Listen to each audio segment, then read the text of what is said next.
IT companies are now using the cash which they are generating and they're giving it back to the shareholders, and that's been a big departure in terms of what the earlier ideology was.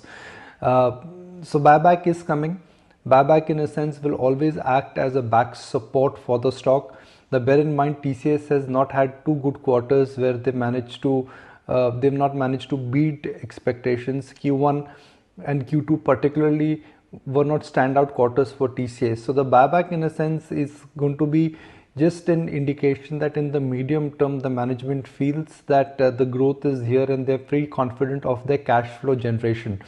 In the medium term, when you are giving cash back to the shareholders, it automatically means that the return ratios will start improving. So, I've always debated that if you look at IT companies in a sense can now grow in mid-teens.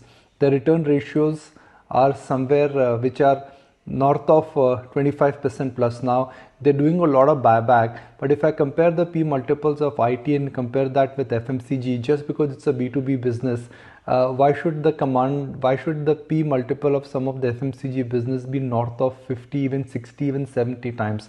So if you look at IT from that standpoint, which is they're giving you cash back, the return ratios are strong, growth is going to be in mid-teens. This is one business where that there is very little fear of disruption, unlike consumer names which are getting disrupted because of new players and distribution.